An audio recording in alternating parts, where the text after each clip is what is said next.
기술적 분석의 대가에게 듣는다. 김중근 대표와 함께 차트를 통해서 기술적 시장 흐름 체크하겠습니다. 마크로에지코리아 김중근 대표님 연결돼 있습니다. 안녕하십니까? 예, 안녕하세요. 네, 정말 지수가 어렵게 밀려와서요. 2,900까지 왔다가 지금은 또 빠르게 돌려놓고 있는 흐름들인데요. 이제 좀 위쪽으로 좀 열려 있고 바닥은 좀 잡아가는 건가요? 예, 그렇죠. 사실은 저희 친구들이나 일반 사회에서 네. 제일 보기 싫은 사람이, 미운 사람이 누구냐 그러니까, 내 이럴 줄 알았어. 라고 말하는 사람이죠. 그죠? 네, 주가가 떨어지고 나니까, 내가 주가가 떨어진다 그랬잖아. 내 이럴 줄 알았어. 네. 또 주가가 오를 때, 내가 오른다 그랬잖아. 라고 뒤늦게 이야기하는 사람인데, 사실은 지수 같은 경우에는, 이런 말씀드리기 그렇습니다만, 오를 것 같았던 그런 징조가 상당히 많이 보였죠. 지금 차트를 보시면은, 지난 주가가 10월 12일 날 주가가 큰 폭으로 추락했을 때, 그러니까 지수가 2,900까지 갔을 때의 움직임을 차트로 본다면 여러 가지로 바닥이라는 조짐이 나타났다고 보여지거든요. 일목균형표에서 이럴 줄 알았다라고 이야기할 수 있는 것은 사실은 시간론과 가격론이 서로 결합돼가지고 주가란 것은 일종의 하나의 매듭을 가지고 움직인다고 말할 수 있는데요. 지금 보시는 차트에 제가 날짜를 그려두었습니다만은 이 저점에서, 그러니까 8월 20일 날 지수가 거의 3천까지 육박했을 때의 저점에서 따져봐서 10월 12일이 33일째 되는 날이었고요. 또는 그 옛날로 돌아가서 과거에 9월 6일의 고점에서 따져본다면 이 달이 43일째 되는 날이었어요.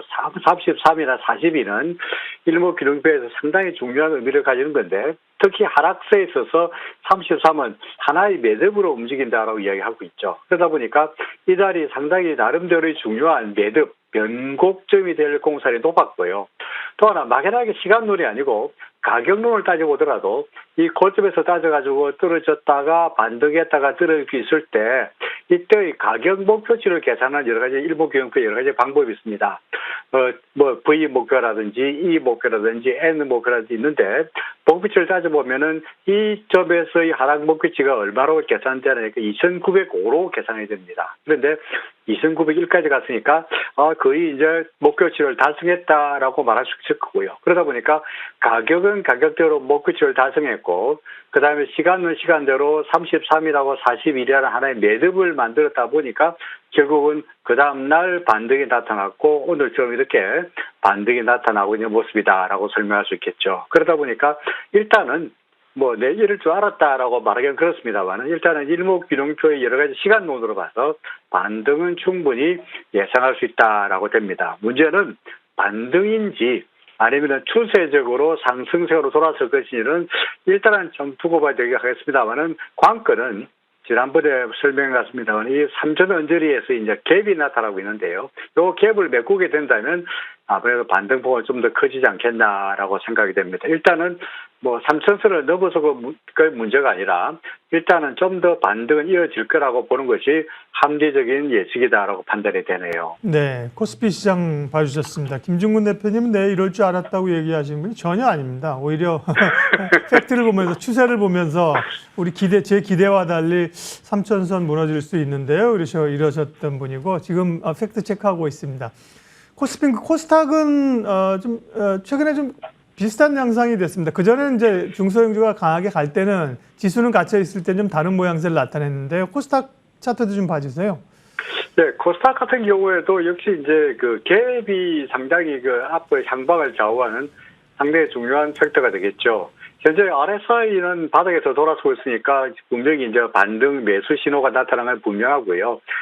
이것이 이제 얼마나 올라갈 것이냐가 관건이 되겠죠. 일단 역시 심리적으로 봐서는 호삭 1000이라는 이 심리적인 저항선이 기다리긴 합니다만은 그 전에 역시 제가 차트에 표시해 두었듯이 970 언저리에, 980 언저리에 나타나고 있는 하락갭 그리고 바로 그 위쪽에 1010 언저리에 나타나고 있는 하락갭 두 개의 하락갭을 넘어설 수 있느냐가 향후의 코스닥의 상승을 좌우하는 중요한 시금석이 되리라 생각이 됩니다. 다만 현재로 봐서는 그동안에 주가가 워낙 많이 떨어졌고요. 그다음에 RSI라든지 이런 것 지표들이 바닥에서 돌아서고 있는 거다 보니까 코스피와 마찬가지로 코스닥도 좀 더 반등할 수 있지 않겠나 싶은데 요는 이제 1000이라는 심리적 허들을 넘어설 수 있을지는 좀 더 두고 봐야 되지 않겠나 생각이 됩니다. 네, 전반적인 코스피와 코스닥 시장 분석부터 했고요. 대표 주자인 삼성전자 보겠습니다. 삼성전자는 보면 시장보다도 오히려 조금 느린, 더딘 그런 흐름들로 가면서 어려운 구간들로 가는데 삼성전자 차트도 한번 봐주시죠. 네, 삼성전자 오히려 코스피나 코스닥 지수의 차트에 비해 가지고 삼성전자 차트는 그다지 강력한 반등 폭을 나타내지 못하고 있는 모습인데요. 그나마 차트로 본다면 돌아설 만한 그런 그 신호탄이 보이는 게 10월 13일 날 어제죠, 그죠?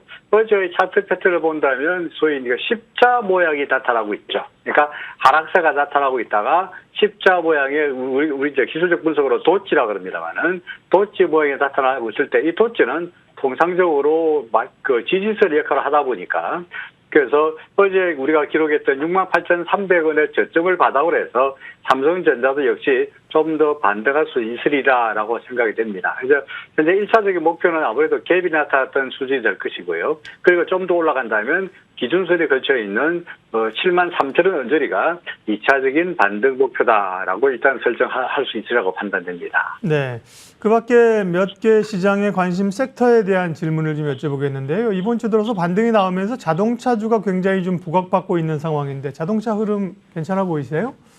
네, 자동차 그동안 워낙 많이 떨어졌기 때문에 이제 반등이 나타나고 있는데 앞서 삼성전자와 현대차나 기아차와의 차트를 가만히 본다면 근본적으로 약간의 차이점을 발견할 수 있습니다. 뭐냐니까 삼성전자는 아직까지 뭐 기준선이나 이런 선을 전혀 넘어서지 못하고 있는 다소간 왠지 아직도 바닥을 면치 못하고 있는 모습인데요. 반면에 기아차나 현대차 같은 경우에는 현재 일목에서 말하는 대로 그 일목균형표의 기준선을 확인하게 넘어서고 있는 상태이다 보니까 삼성 전자에 비해서는 사정은 좀 낮다. 본격적으로 반등이 이미 시작된 지 꽤 되었다라고 보여지는데 삼성전자를 위쪽에 올라서기 위해서는 뭐 장을 이야기하기가 뭐할 정도로 바닥에 있습니다만은 현대차나 기아차 같은 경우에는 반등을 하면서 벌써 위쪽에 있는 저항선을 잘 만났어요. 그러니까 현재 구름이라는 일목균형표의 강력한 저항선을 만나고 있는 상태이기도 하고요. 그다음에 후행스팬은 후행스팬대로 역시 그 캔들을 만나고 있는 상태이다 보니까 이 근처에서 현재 현대차는 다소간 좀 줄충들겠습니다만은 역시 구름을 넘어설 수 있느냐가 다소간 좀 의문시된다라고 생각됩니다. 그러니까 그동안의 반등이 뭐라고 많이 나타났으니까 설령 더 오르더라도 조정을 보인 다음에 다시 감흥이 하시겠지 여기서 바로 곧장 상승하기에는 여러모로 저항선의 눈에 거슬린다 이렇게 보여지네요. 네, 확연히 그 종합지수 차트나 삼성전자와는 자동차 모양새가 그러게요. 그죠. 다르네요, 그죠? 확연하게 좀 구름대까지 치고 올라왔고 그에 비하면 현대차보다도 기아가 훨씬 어쨌든 간에 한 걸음 좀 앞서간다 이런 느낌들이 차트에서 좀 읽힙니다. 네, 그렇습니다. 예. 자동차 관심 있고요. 그 다음에 어쨌든 뭐 단계적 일상 회복, 위드 코로나 관련된 섹터를 안 볼 수가 없는데요. 문제는 여기가 섹터가 너무 많다는 거예요. 뭐 안 걸린 게 없을 정도로 다양한 그 종목과 섹터가 있어서 위드 코로나 관련해서 좀 볼만한 파트나 기업 좀 있으면 알려주세요, 대표님.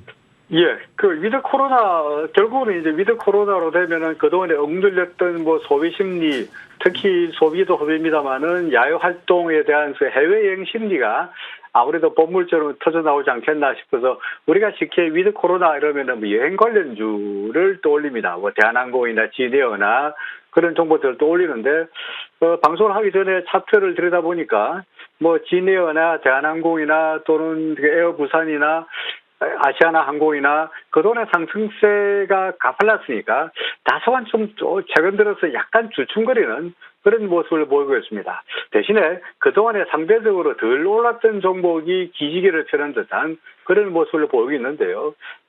보면은 현재 이제 호텔신라 같은 경우를 본다면 앞서 우리가 호텔신라 같은 경우에는 주가가 내내 구름 위로 올라가느냐 여부가 상당히 중요한 판단의 그 추세를 가늠하는 상당히 중요한 판단 근거가 됩니다만은 호텔 신라는 그동안의 기준선을 밑으로 내려와서 구름에서 상당히 저항을 받았다가 결국은 어제 오늘 구름 바깥으로 나오는 그런 모습을 보이고 있거든요. 그래서 예를 들어서 항공주보다는 오히려 항공주는 그동안에 많이 오르다가 약간 조정을 보이고 있다면 호텔 신라는 그동안에 계속적으로 하락세다가 이제 막 상승세가 출발되었다라고 보니까 오히려 이쪽이 좀 더 가격적으로 봐서 추세적으로 봐서 좀 더 매력적이지 않겠나라고 생각이 되고요.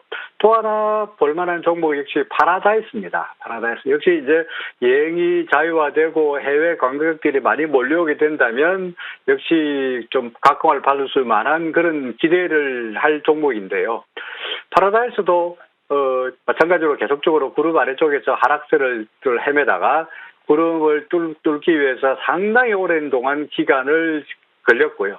결국은 최근 들어서 구름 밖으로 나오는 그런 모습을 나타내고 있어서 현재 위드 코로나 관련주로서 관심을 가질 만한 종목으로 꼽는다면 차라리 저로서는 항공주보다는 예를 들어서 파라다이스랄까 또는 호텔 신라랄까 그동안에 상대적으로 덜 오르면서 이제 막 추세가 상승세로 돌아설 만한 종목을 관심 종목 리스트에 넣는 것이 좀 더 합리적이지 않겠나라고 생각이 됩니다. 네. 그동안 이제 뭐 원자재나 에너지 관련주를 좀 얘기를 하셔가지고 그쪽도 수익이 많이 났는데요. 오늘은 이제 자동차 위드 코로나 얘기를 좀 했고요.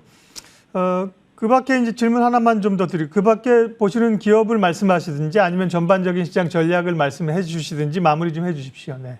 예. 종목을 조금 더 이야기했죠. 아까 그 해외 원자재 말씀을 하셨는데요. 네. 여전히 WTI 원유 가격은 계속적으로 상승세를 보이고 있고요. 80달러 레벨에서 주춤거리고 있으나 여전히 상승세이고, 그다음에 천연가스 나름대로 계속적으로 상승세를 보이고 있다 보니까 역시 그 원자재 관련주들 지난번에 그 한국가스공사를 말씀드렸고 그리고 S오일을 말씀드렸습니다만은 지금도 한국가스공사나 S오일 같은 거는 원자재 관련주에 대한 관심사는 여전히 가지고 있어도 괜찮지 않겠나라고 생각이 됩니다.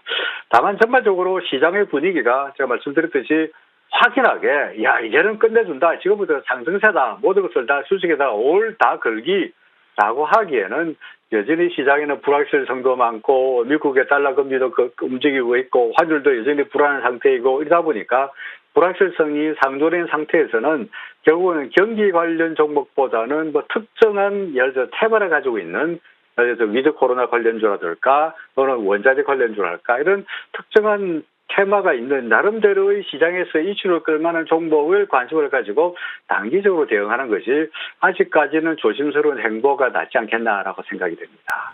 예, 차트의 기술 마크로헤지 코리아 김증군 대표님과 함께했습니다. 고맙습니다. 예, 고맙습니다.